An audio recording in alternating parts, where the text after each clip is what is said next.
The government, now that they've failed to do their singular job of keeping inflation low, they propose to give themselves even more power. The central bank is now promoting a possible proposal to bring in a digital currency controlled by the government. Canadians have digital money already. It's called a bank account. We have debit cards, credit cards, PayPal, email transfers, and plenty of other ways that people can transact the Canadian dollar digitally without the Bank of Canada controlling it. So what's the difference that this new digital currency by the central bank would bring? The answer, of course, is that it would be deposited in a government bank account. A central bank digital currency would mean that Canadians would have their money deposited with the government rather than with a private financial institution. Furthermore, the government controls your bank account. It can surveil what you're doing, what you're spending, and potentially abuse your civil liberties. We've seen what happens when government has too much control of our money. Runaway inflation. We're paying for it today. The last thing we need is to give government and politicians more control of our money after they have failed so disastrously over the last 7 years. So, a Poilievre government will ban a central bank digital currency and allow Canadians to have the economic and financial liberty that they deserve. Welcome to Pimpy's Investment Chat, where we keep investment talk simple. And here's your host, Pimpy. What is going on out there, peeps? Yep, you heard the Canadian politician. He's actually running to be the Prime Minister over there in Canada. Now, my thing is, people really need to pay attention to those individuals who all came from the World Economic Forum's globalist leader indoctrination. Because those people seem to be rising up to power in different countries. And keep in mind, they all are hell-bent on the same agenda, and that is the Great Reset. So I find it interesting that that Pierre guy is running for office. Now, he has been linked to the globalist leader event. He denies it, and his name was removed off the attendance list. As people wake up to what's really going on, and you're starting to be able to identify who the enemies are, their names are being erased, they're being removed, and their connection to the World Economic Forum is being excused or erased altogether. This way, then, you will not be able to identify who those individuals are that are in politics that mean to do us harm. And that's exactly what this World Economic Forum's Great Reset is. And now I'm finding out, and I'll show you, that the development of the stable coin was meant to get us used to the CBDC. I keep telling you, cryptos have a link to what's going on. So we got to ask ourselves a serious question about cryptocurrencies. Before we get started, hit the thumbs up button. If you're not a subscriber, please do so, because when you do, it helps out the channel, and I certainly do appreciate it. Right now is the time to buy gold and silver. Does it make a difference that the spot market price is going down? We all know that's not the real value of gold and silver. So consider it an opportunity to stack up even more to your collection at a discounted rate. So when you go to buy your gold and silver, go to our friends over at Money Metals Exchange. The link is down below in the description. If you are a first-time buyer and you spend more than $100, use promo code Pimpy, P-I-M-P-Y, and you will get a free half ounce of silver. So people have been asking me, what is my issue with cryptocurrencies? In the beginning, I didn't have any, but I remember when they first came out and people were talking about how peer-to-peer, total anonymity, no regulations. That was the allure of cryptocurrencies, and it worked. Lots of people got into cryptocurrencies. They were interested in it. It was their way of being able to do whatever the hell they wanted to without Uncle Sam's nose all up in our business. And then the next step came. Cryptos went from a mere nothing of value, shot up to ridiculous amounts of value, and created a lot of millionaires. Who doesn't want to be rich? You can sit there and talk to the average crypto investor and say to them, hey, tell me what you know about cryptocurrencies and blockchain technology. They don't know what each of these coins do. They don't have an idea of what their functions are for or how they were created or anything about them. All they could tell you is they were told that they can get rich by putting their money into certain cryptocurrencies. And that's what attracted people to cryptocurrencies. Little do you know, you're actually financing these companies to work together with another company called FinTech. And FinTech is responsible for the development of the central bank digital currency. You see, these people never would have had the money to move forward as quickly as they are without investments into cryptos. Before we get into that, let's just take a quick look here at the current crypto prices. As you can see, they're still tanking. This is a crash. It can't get much clearer than this. So look at this line. It's almost straight down. Bitcoin on May the 3rd was at almost 40,000. It was at $39,698.37.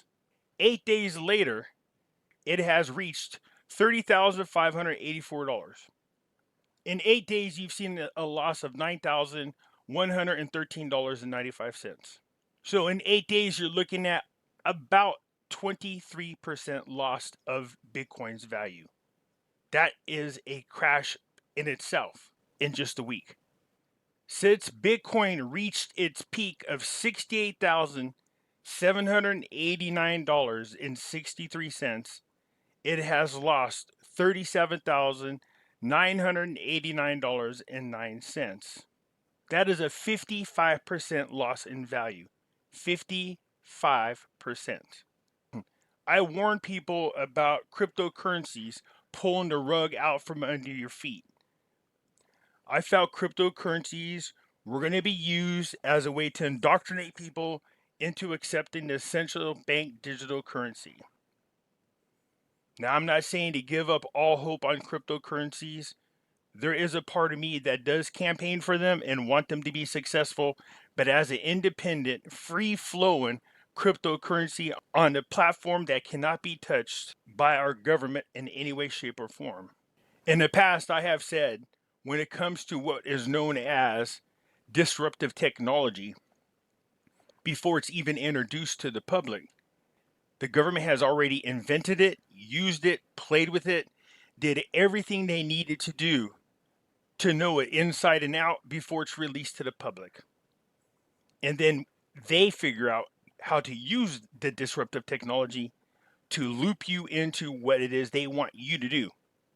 And I'm not just talking about cryptos. I'm talking about any and all disruptive technology. So a lot of people have asked me before in the past, Pimpy, what is disruptive technology? You've talked about it many times. Disruptive technology is an innovation that significantly alters the way that consumers, industries, or business operate. A disruptive technology sweeps away the systems or habits it replaces because it has attributes that are recognizably superior. Recent disruptive technology examples are e-commerce, online news sites, ride-sharing apps, GPS systems, things like that. Disruptive technology. We'll get more into that a little bit later. But right now, you got Bitcoin sitting at $30,800. Ethereum's at $2,338. XRP is at 48 cents. Cardano's at 60 cents. Solana is at $58.24. Dogecoin is now at 9 cents. Polkadot's at $10.27. Shiba is now at 4 zeros 14 cents. Even those coins like Dogecoin and Shiba are now visibly showing loss in values. Polygon is at 74 cents. Crypto.com is at 21 cents. And if those cryptos are getting hammered, you know Saitama is getting hammered. 8028, almost about to add another zero. In the past 1 hour, it's down 11%. In the past 24 hours, it has lost 36.4% of its value. In the past 7 days, it has lost 52.4% of its value. In the last 14 days, it has lost 46.5% of its value. And in the last 30 days, overall, it has lost 64.6% of its overall value. So all cryptocurrencies are tanking. If we take a look at silver right now, it is at $21.42. As usual, when the markets start to open, the values of gold and silver do their normal manipulation and drop. You can see right here, as of last night, silver started to rebound and move its way up. And now that the markets are open, down they go again. But even so, both gold and silver have experienced losses like the stock market, like cryptocurrencies. But the percentage of their overall loss is very, very low. Silver, of course, is a little bit higher than gold. That's because it is the spastic child on sugar that I always joke about. Silver sitting at $21.42, despite the fact that we see it down here in the red, it still is in the green at the moment. Gold is sitting at $1,837.50, just like silver. Once the East Coast opens up for business, the manipulation starts. And if you look by hour, the same thing. Gold before business hours started on the East Coast was around $1,852, and just like that, gold sitting at $1,837.50. But like I always say, I wouldn't panic over gold and silver because they do go down when the markets crash, but it's temporary. As people panic and they start selling their assets, wondering what the hell to do, eventually people wise up and they start going over to gold and silver, and then you'll see the price go up. And that won't last very long because eventually the pressure for a higher demand on precious metal is going to break through the manipulation. So, cryptocurrencies, I spoke about this on and off, and I catch crap all the time. I get it. People want to believe in their cryptocurrencies, they want to get rich. We've seen all kinds of examples of the price shooting up. We've also saw that in the past. I mean, if you look back at Bitcoin back in 2015, you could pick it up for like $200. All of a sudden, Bitcoin went from a couple $100. It hit a high of $19,140.80 after the close. The thing is, you can almost trace it back to December 2016 is when everything started to really take off.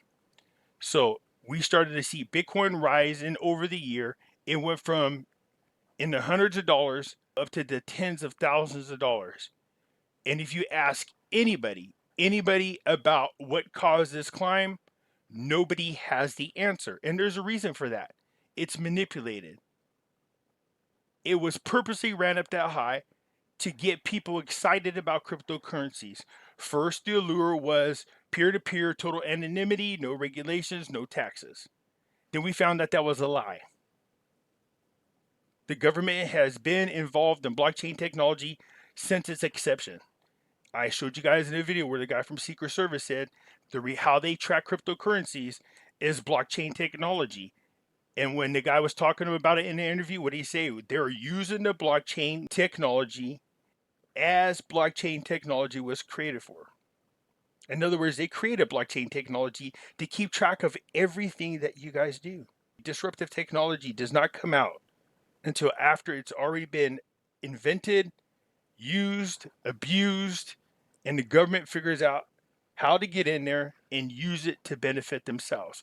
Blockchain technology is being used to track people. All blockchain technology, from its conception, is used to monitor everything. It's just a testing ground that we're going through right now to see what happens when you use it on a much, much bigger scale. The whole purpose of cryptos and blockchain technology was to indoctrinate people into the central bank digital currency. You cannot explain at all how cryptos went from hundreds of dollars to almost $20,000 in 1 year. Nothing supports that whatsoever.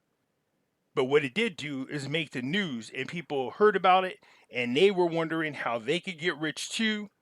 And this is how people started becoming aware of cryptocurrencies. The problem was at Bitcoin sitting around $20,000, the average person could not afford a Bitcoin, and people weren't quite educated yet on cryptocurrencies and the fact that you can buy fractional pieces of it instead of having to buy an entire Bitcoin. And it brought it back down around $3,600 because as people were looking into how these people became rich, what is this cryptocurrency, and trying to educate themselves on what cryptocurrencies were, bringing the price down to a more realistic goal for people was enough to lure more people in.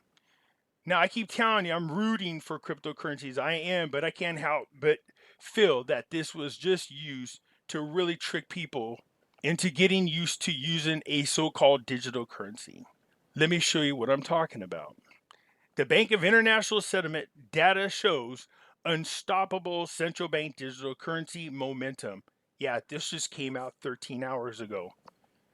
This is not what you want. I keep warning people. Central bank digital currency has an expiration on it.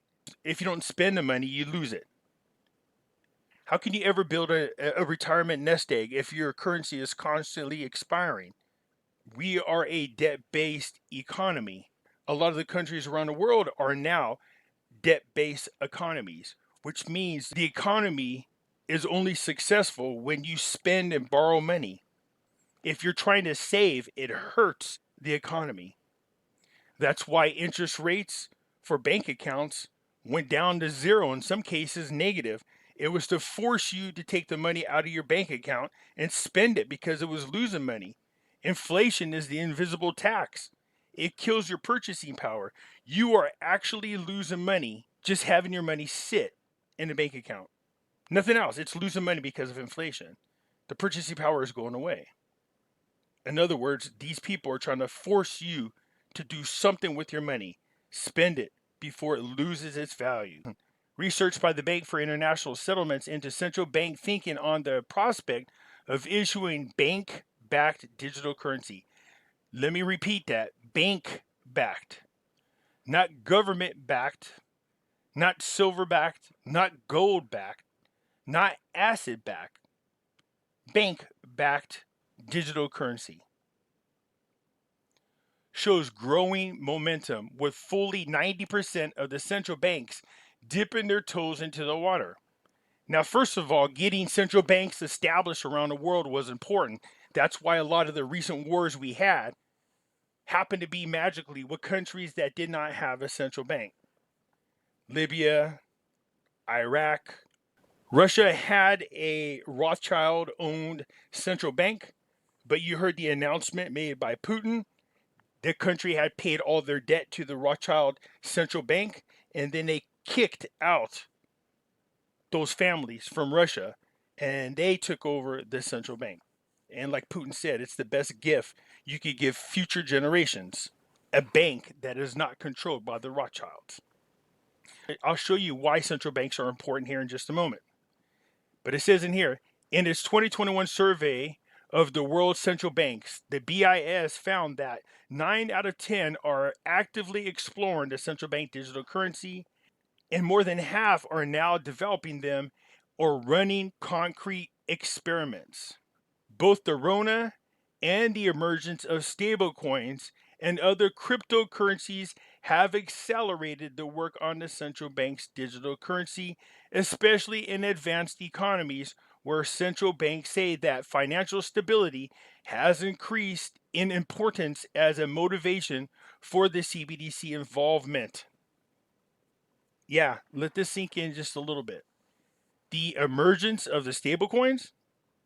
Stablecoins are cryptocurrencies that are usually pegged to your local currency, like the dollar. It's usually around $1 all the time. USD coin, that's one example. See how it's around $1? It usually doesn't go up or down very much. Both with the arrival of the coronavirus and the emergence of stablecoins, both of these are planned. Globally, more than 2/3 of central banks consider that they are likely to or might possibly issue a central bank digital currency in either the short or medium term. These people all take their orders from the BIS, the Bank of International Settlements. They are the central bank to the central banks. Compared with last year, the share of central banks currently developing a CBDC or running a pilot almost doubled from 14% to 26%. Also, 62% are conducting experiments or proof of concept. Behind the scenes, work is also progressing on the preparing of legal foundations for CBDC issuance. There's a problem. There are certain laws that are put in place that might prevent the CBDC from being used. But there's a catch to that I'll get into here in just a moment. Now pay attention to this paragraph. Compared with last year, the share of central banks with a legal authority to issue a CBDC increased from 18 to 26%. In addition, about 10% of its jurisdictions are currently changing their laws. This is the line with the share of the banks that said they would be likely to issue a CBDC in the short term, the BIS notes. So we know we're moving into a new monetary system. It happens every so many years.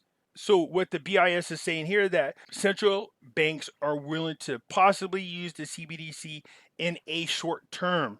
It just depends on how pissed off the public gets and how close they show up at the doorstep getting ready to lynch them, is what they're really saying. Let's be honest. Bank of International Settlement, the central banks have mentioned in several articles, thank God for the use of cryptocurrencies is why we are where we are today with the central bank digital currency. That's why I call those handful of cryptocurrencies the New World Order cryptos, because they are helping with the development of the central bank digital currency and the platform it will be used on. So let's get into this. In that article, it said the legal aspects of the central bank digital currency. Legal aspects of the central bank digital currency. This comes from the IMF, which is the International Monetary Fund. Summary: the paper analyzes the legal foundations of central bank digital currency under central bank and monetary law. Absent strong legal foundations, the issuance of the CBDC poses legal, financial, and reputational risk for central banks. Yeah, it does. Who the hell wants a currency that has an expiration date on there and one that's programmable? While the appropriate design of the legal framework will, up to a degree, depend on the design features of the central bank digital currency. See, that's why we can't fall for the first wave of central bank digital currencies. They're going to make them look innocent, and they're going to get it to a point where it's so adopted by the public that we have no choice but to use it. And that's when they start putting on money with the expiration on it, and they start showing their true colors and programming what you can and cannot buy with the central bank digital currency. First, most central bank laws do not currently authorize the issuance of the CBDC to the general public. Second, from a monetary law perspective, it is not evident that currency status can be attributed to the CBDC. While the central bank law issues can be solved through rather straightforward law reform, the monetary law issues poses fundamental legal policy changes. So what are the two concerns that they're talking about? Let's look them up. What is a legal definition of currency? The coin and paper money of the United States or of any other country that is designated as legal tender and that circulates and is customarily used and accepted as a medium of exchange in the country of issuance. The coin and paper money. So right now, the CBDC is neither coin nor paper. It goes on to say currency includes the U.S. silver certificates, U.S. notes, and Federal Reserve notes. Currency also includes official foreign bank notes that are customarily used and accepted as a medium of exchange in foreign countries. You notice what they're talking about? Notes. All of these are notes. Notes are paper currency. Digital currency is not currently accepted under the legal terminology of a currency. So who handles the monetary policies, the laws that are changed? Monetary policy is a method adopted by the monetary authority of a country to control the supply, availability, and cost of money. Growth and stability of an economy is achieved through such policies. The monetary policy aims to stabilize prices, reduce unemployment, achieve economic growth, and strike a balance of external payments. Through a monetary policy, a government attempts to influence the overall level of economic activities in line with its political objectives. In the United States, such measures are usually taken by the central bank. So, our central banks create the monetary policies that we use today.